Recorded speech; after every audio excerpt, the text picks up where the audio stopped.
Boa Nova. Psicografado por Francisco Cândido Xavier. Ditado pelo Espírito Humberto de Campos. Ano da primeira publicação, 1941. 5. Os discípulos. Frequentemente, era nas proximidades de Cafarnaum que o mestre reunia a grande comunidade dos seus seguidores. Numerosas pessoas o aguardavam ao longo do caminho, ansiosas por lhe ouvirem a palavra instrutiva. Não tardou, porém, que ele compusesse o seu reduzido colégio de discípulos. Depois de uma das suas pregações do novo reino, chamou os 12 companheiros que, desde então, seriam os intérpretes de suas ações e de ensinos.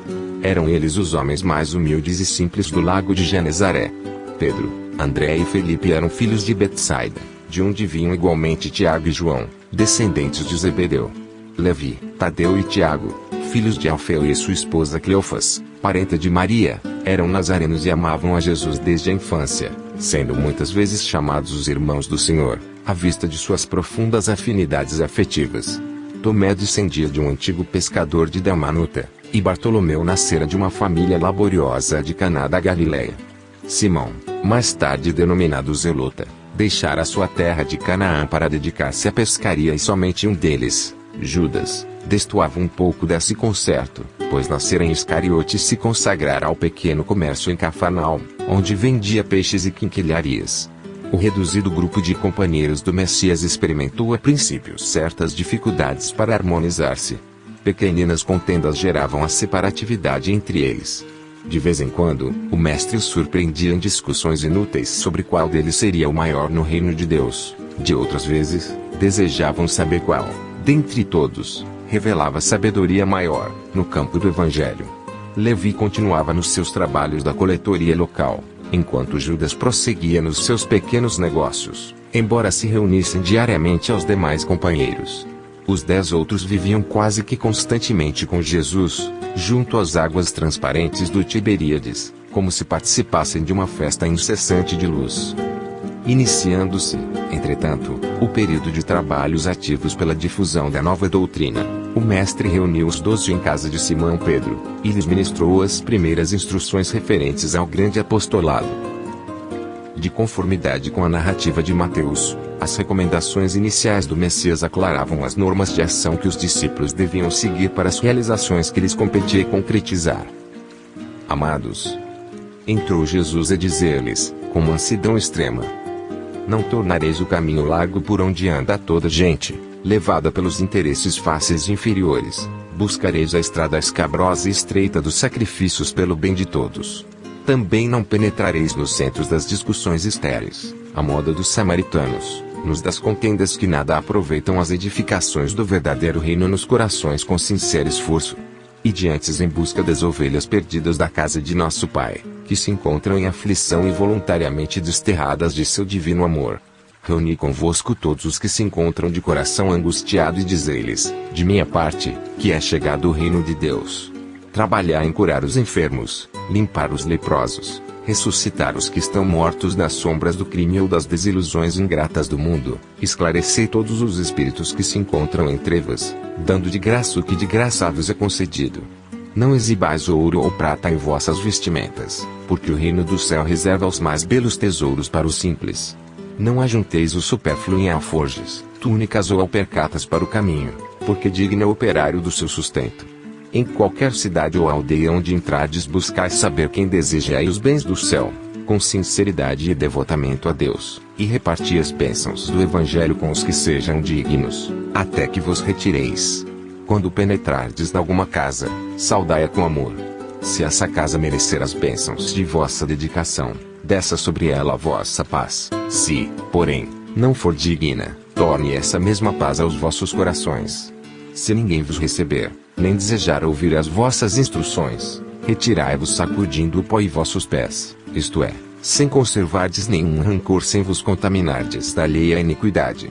Em verdade vos digo que dia virá em que menos rigor haverá para os grandes pecadores, do que para quantos procuram a Deus com os lábios da falsa crença, sem a sinceridade do coração.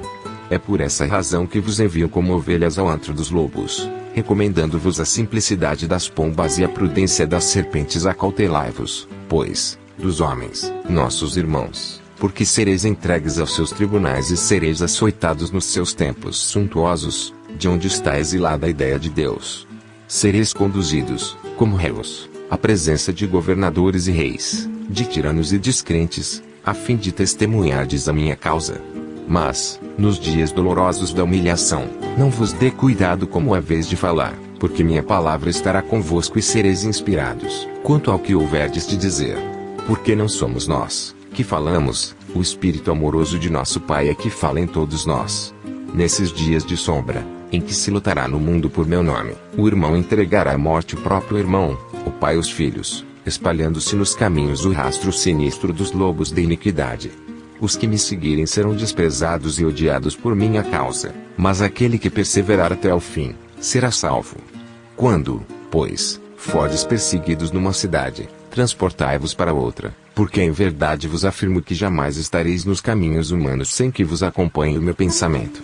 Se tendes de sofrer, considerai que também eu vim à terra para dar o testemunho e não é o discípulo mais do que mestre, nem o servo mais que o seu senhor. Se o adversário da luz vai reunir contra mim as tentações e as zombarias, o ridículo e a crueldade, que não fará aos meus discípulos. Todavia, sabeis que acima de tudo está o nosso Pai e que, portanto, é preciso não temer, pois um dia, toda a verdade será revelada e todo o bem triunfará. O que vos ensino em particular, difundi publicamente, porque o que agora escutais aos ouvidos será objeto de vossas pregações de cima dos telhados. Trabalhai pelo reino de Deus e não temais os que matam o corpo, mas não podem aniquilar a alma, temei antes os sentimentos malignos que mergulham o corpo e a alma no inferno da consciência. Não se vendem 2 passarinhos por um ceitil? Entretanto, nenhum deles cai dos seus ninhos sem a vontade do nosso Pai. Até mesmo os cabelos de nossas cabeças estão contados. Não temais, pois, porque um homem vale mais que muitos passarinhos. Empregai-vos no amor do Evangelho e qualquer de vós que eu me confessar diante dos homens, eu confessarei igualmente diante de meu Pai que está nos céus. As recomendações de Jesus foram ouvidas ainda por algum tempo e, terminada a sua locução, no semblante de todos perpassava a nota íntima da alegria e da esperança. Os apóstolos criam contemplar o glorioso porvir do Evangelho do Reino e estremeciam do júbilo de seus corações. Foi quando Judas Iscariotes, como que despertando, antes de todos os companheiros, daquelas profundas emoções de encantamento, se adiantou para o Messias, declarando em termos respeitosos e resolutos: Senhor, os vossos planos são justos e preciosos, entretanto, é razoável considerarmos que nada poderemos edificar sem a contribuição de algum dinheiro. Jesus contemplou serenamente e redarguiu: será que Deus precisou das riquezas precárias para construir as belezas do mundo?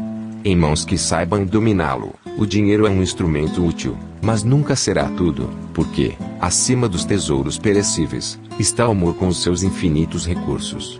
Em meio da surpresa geral, Jesus, depois de uma pausa, continuou: no entanto, Judas, embora eu não tenha qualquer moeda do mundo, não posso desprezar o primeiro alvitre dos que contribuirão comigo para a edificação do reino de meu Pai, no espírito das criaturas. Põe em prática a tua lembrança, mas tem cuidado com a tentação das posses materiais. Organiza a tua bolsa de cooperação e guarda contigo. Nunca, porém, procuras o que ultrapassa o necessário. Ali mesmo, pretextando a necessidade de incentivar os movimentos iniciais da grande causa, o filho de Iscariotes fez a primeira coleta entre os discípulos. Todas as possibilidades eram mínimas, mas alguns pobres denários foram recolhidos com interesse. O mestre observava a execução daquela primeira providência com um sorriso cheio de apreensões enquanto Judas guardava cuidadosamente o fruto modesto de sua lembrança material.